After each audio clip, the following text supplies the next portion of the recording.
Ang pananampalataya ay bunga ng pakikinig at ang pakikinig naman ay bunga ng pangangaral tungkol kay Hesukristo. Ika-12 kabanata ng Marcos, ang talinhaga tungkol sa mga masasamang magsasaka. At tinuruan ni Hesus ang mga tao sa pamamagitan ng mga talinhaga. Sinabi niya, may isang taong nagtanim ng ubas sa kanyang bukid. Binabakuran niya ang ubasan. Nagpagawa ng pisaan ng ubas at nagpatayo ng isang turi. Pagkatapos, pinaupahan niya ang ubasan sa mga magsasaka at siya'y nagpunta sa ibang lupain. Nang dumating ang panahon ng pag-aani ng ubas, pinapunta niya ang isang alipin upang kunin sa mga magsasaka ang kanyang bahagi. Ngunit, sinunggaban ng mga magsasaka ang utusan, binugbog at saka pinauwing walang dala. Muling nagsugo ang may-ari ng isa pang alipin, ngunit ito ay hinampas sa ulo at nilait-lait ng mga magsasaka. Nagsugo naman ang may-ari ng isa pang alipin, ngunit pinatay naman nila ito. Ganon din ang ginawa nila sa marami pang iba. May binugbog at may pinatay. Hindi nagtagal, iisa na lang ang natitirang maaaring papuntahin ng may-ari, ang kanyang minamahal na anak. Kaya't pinapunta niya ito sa pag-aakalang igagalang nila ang kanyang anak. Ngunit nag-usap-usap ang mga magsasaka. Iyan ang tagapagmana. Hali kayo, patayin natin siya upang mapasa atin lahat ang kanyang mamanahin. Kaya't sinunggaban nila at pinatay ito, at pagkatapos ay itinapon ang kanyang bangkay sa labas ng ubasan. Ano kaya ang gagawin ng may-ari ng ubasan? Pupuntahan niya at papatayin ang mga magsasakang iyon, at ang ubasan ay ipapamahala niya sa iba. Hindi ba ninyo nabasa ang sinasabi sa kasulatan? Ang batong itinakwil ng mga tagapagtayo ng bahay ay siyang naging batong panulukan. Ito'y ginawa ng Panginoon at kahangahangang pagmasdan. Nang mahalata ng mga pinuno ng mga Hudyo na sila ang tinutukoy ni Hesus sa mga talinghagang iyon, tinangka nilang dakpin siya, subalit hindi nila ito magawa sapagkat natatakot sila sa mga tao, kaya't umalis na lamang sila at iniwan si Hesus. Ang pagbabayad ng buwis. Ilang Parisiyo at ilan sa mga tagasunod ni Herodes ang pinapunta kay Hesus upang siluin siya sa kanyang pananalita. Kaya lumapit sila sa kanya at sinabi, Guro, nalalaman po namin kayo tapat at walang kinikilingan. Pantay-pantay ang pagtingin ninyo sa lahat ng tao. At itinuturo ninyo ang tunay na kalooban ng Diyos para sa tao. Nais po naming itanong kung labag sa kautusan ang magbayad ng buwis sa emperador. Dapat mo ba kaming magbayad ng buwis o hindi? Alam ni Hesus na sila'y nagkukunwari lamang. Kaya sinabi niya sa kanila, bakit ba ninyo ako sinusubok? Bigyan ninyo ako ng isang salaping pilak. At siya nga ay binigyan nila ng salaping pilak. Kaninong larawan at pangalan ang nakaukit dito? Tanong ni Hesus sa kanila. Sa emperador po, tugon nila. Sinabi ni Hesus, ibigay ninyo sa emperador ang para sa emperador, at sa Diyos ang para sa Diyos. At sila'y labis na namangha sa kanya. Ang tanong tungkol sa muling pagkabuhay. May ilang Saduseyo na lumapit kay Hesus upang magtanong. Ang mga ito ay nagtuturo na hindi muling mabubuhay ang mga patay.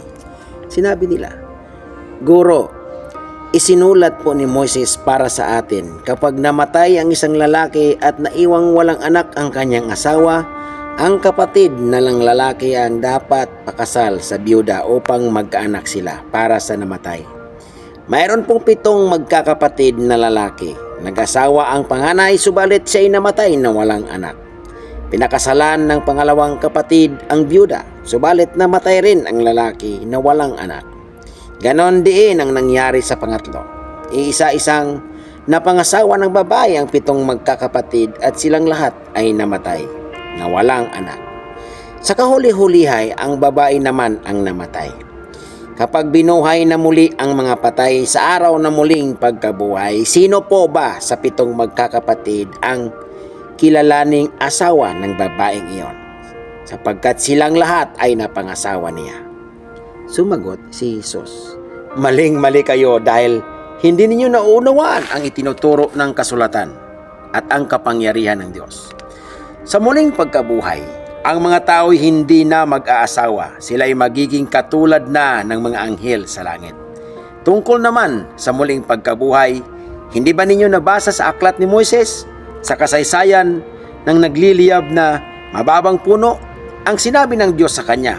Ito ang sinabi niya: Ako ang Diyos ni Abraham, Diyos ni Isaac, at Diyos ni Jacob. Ang Diyos ay hindi Diyos ng mga patay. Siya ang Diyos ng mga buhay. Talagang maling-mali kayo. Ang dalawang pinakamahalagang utos. Ang kanilang pagtatalo ay narinig ng isa sa mga tagapagturo ng kautusan na naroon. Nakita niyang mahusay ang pagsagot ni Jesus sa mga Saduseyo, kaya siya naman ang lumapit upang magtanong. Alin po ba ang pinakamahalagang utos? Sumagot si Jesus. Ito ang pinakamahalagang utos. Pakinggan mo, Israel, ang Panginoon na ating Diyos. Siya lamang ang Panginoon. Ibigin mo ang Panginoon mong Diyos ng buong puso mo, buong kaluluwa mo, buong pag-iisip mo at buong lakas mo. Ito naman ang pangalawa. Ibigin mo ang iyong kapwa gaya ng pag-ibig mo sa iyong sarili. Wala nang ibang utos na hihigit pa sa mga ito. Wika ng tagapagturo ng kautusan. Tama po, Guro. Totoo ang sinabi ninyo. Iisa nga ang Diyos at wala nang iba liban sa Kanya. At higit na mahalaga ang umibig sa Kanya noong buong puso, buong pag-iisip at buong lakas. At ang umibig sa kapwa gaya ng pag-ibig sa sarili kaysa magdala ng lahat ng handog na susunugin at iba pang mga alay. Nakita ni Jesus na maganda ang sagot nito, kaya't sinabi niya, Hindi ka na nalalayo sa kaharian ng Diyos. At mula noon, ay wala nang mga has na magtanong kay Jesus. Ang tanong ni Jesus tungkol sa anak ni David. Habang si Jesus ay nagtuturo sa templo, sinabi niya, Bakit sinasabi ng mga tagapagturo ng kautusan na ang Kristo ay anak ni David? Hindi ba't si David na rin ang nagpahayag ng ganito nang siya ay gabayan ng Espiritu Santo? Sinabi ng Panginoon sa aking Panginoon, Maupo ka sa kanan ko, hanggang lubusan kong mapasuko sa iyo ang mga kaaway mo. Si David na rin ang tumawag sa kanya ng Panginoon. Paano siya magiging anak ni David? Babala laban sa mga tagapagturo ng kautusan. Napakaraming tao ang malugod na nakikinig sa kanya.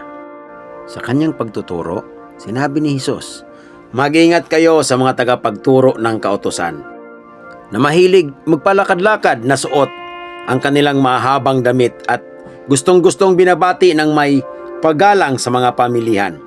Ang gusto nila ay ang mga natatanging upuan sa mga sinagoga at ang mga upuang pandangal sa mga handaan. Inuubos nila ang kabuhayan ng mga byuda at ang mga mahaba nilang dasal ay mga pagkukunwari lamang. Dahil diyan, mas mabigat na parusa ang igagawad sa kanila. Ang kaloob ng byuda. Naupo si Jesus sa tapat ng hulugan ng mga kaloob sa templo at pinagmasdan ang mga naghuhulog ng salapi. Napansin niyang maraming mayayaman ang naghuhulog ng malalaking halaga. Lumapit naman ang isang byudang duka at naghulog ng 2 salaping tanso. Tinawag ni Jesus ang kanyang mga alagad at sinabi sa kanila, Sinasabi ko sa inyo, ang inihandog ng byudang iyon ay higit na marami kaysa sa inihulog nilang lahat, sapagkat ang lahat ay nagkaloob ng bahagi lamang ng kanilang kayamanan. Ngunit ang ibinigay ng babaeng iyon, bagamat siya ay dukha, ay ang buo niyang ikinabubuhay.